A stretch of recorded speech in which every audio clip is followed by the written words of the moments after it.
Hello friend, જય શ્રી કૃષ્ણ બધાને. કેમ છો બધા? મજામાં ને? તો મજામાં જ હશો ને? Welcome back to my YouTube channel. ને જુઓ, સવાર થઈ ગઈ છે અને મારી ચા થઈ રહી છે. કોને કોને પીવી છે ચા? ચાલો સવારની ચા પીવા. અને નીચે સવારે 5:30 વાગ્યાથી મંદિરે ઘંટનો અવાજ આવી જાય છે. સવાર 5:30થી લોકો દર્શન કરવાના ચાલુ થઈ જાય છે. તો 9-10 વાગ્યા સુધી અવાજ જ અહીંયા કરે છે અને સારું લાગે છે. અને ચાલો, જેને ચા પીવી હોઈએ, જો મારી ચા તો થઈ ગઈ છે. ચાલો, જેને પીવી હોઈએ, કોને અમારી જેમ સવારમાં ચા ભાખરીનો નાસ્તો જોઈએ, હારી ચા. અને અમારા ચેતન અને પ્રિયાંશને તો છે ને ચા ભાખરી ના જોઈએ છે. અમારા પીવુંને તો ચા ને દૂધ જોઈએ, અને આમને તો રોટલી ભાખરી ખાતા બહુ જોર આવે. એમને તો કોરો નાસ્તો જ જોઈએ. ઘણી વાર એમને ચા પી લે, રોટલી ભાખરી તો ના જ ખાય. અને મને મારા સસરાને તો છે ને ભલે કોરોના છે, રોટલી કાં તો ભાખરી તો સવારમાં જોઈએ એટલે જોઈએ જ. પણ અમારી જેમ સવારમાં ચા ભાખરીમાં જોઈએ એટલે જોઈએ જ નાસ્તો. મારે તો ના ચાલે કોરા નાસ્તાથી. રોટલી ભાખરી છે તો જ પેટમાં, કેમ કે 1 વાગે પછી એમાં રિસેસ પડે ને જમવાની, તો ત્યાં સુધી ચાલે. અને આ નાસ્તો ખાલી કામ કરીએ ને એમાં જ એક ભાખરી તો પચી જાય. એટલે કોણ અમારી જેમ આવી રીતના નાસ્તો કરે છે? અમારે તો જોઈએ ભાઈ, જો.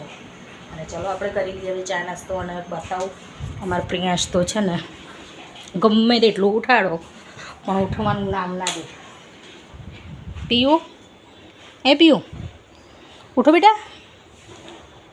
જો, ગમે તેટલું આને ઉઠાડો ને પણ આ ઉઠવાનું નામ ના દે. અને ટાઈમ જુઓ, કેટલા વાગી ગયા? 8:30 થઈ ગયા. પણ જો પાછો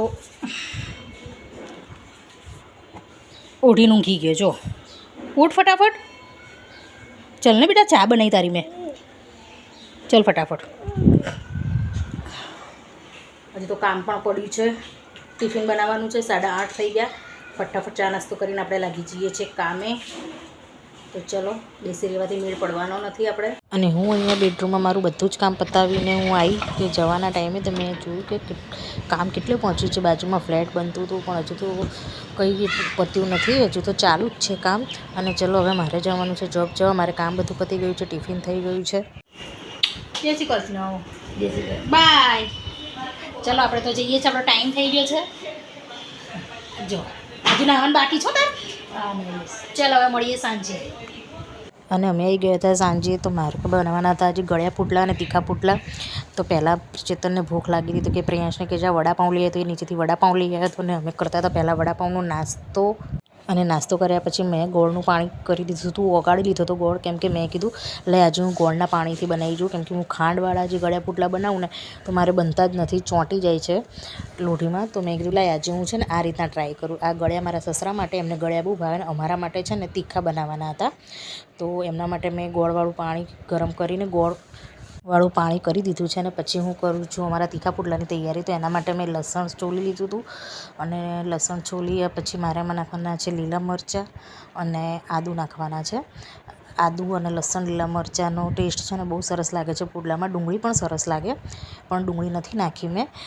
અને જુઓ, આમાં આને હું વાટીને એકદમ મસ્ત ઝીણું પીસી લઈશ. ને પછી મેં મસાલો કરી દીધો છે. એમાં ધાણા જીરું, મરચું અને મીઠું નાખી દીધું છે. અને આદુ મરચાંની પેસ્ટ નાખી દીધી છે.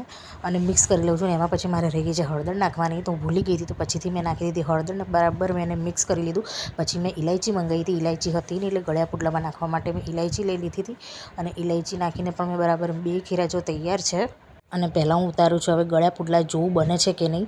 પણ બનાવવાની ટ્રાય કરી, પણ તો બી મારે છે 3-4 મેં બનાવ્યા. પરાણે બનાવ્યા. મારા સસરા જેટલું જ મેં પલાળી દીધું. મને ઉખાડવામાં એમાં બહુ જ તકલીફ પડી, કેમ કે મને આ ગળ્યા પુડલા મારા સસરાને ભાવે છે પણ મને છે ને બિલકુલ ફાવતા નથી. કેમ કે ખબર ચોંટી જ જાય છે. તો મેં પરાણે જેવું આવી રીતના મેં છે ને 3-4 તો મેં બનાવ્યા.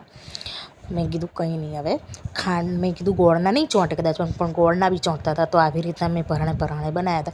પછી મેં બનાવી દીધા હતા ચણાના લોટના તીખા પુડલા, કેમ કે એ તો સરસ જ ઉતરે છે. તો હું આ તો ઢોસાની તવી છે, પેલી સાદી રોટલીની તવીમાં કરું ને તો બી સરસ જ થાય છે. તો વિડીયો ગમ્યો હોય તો લાઈક છે અને સબસ્ક્રાઈબ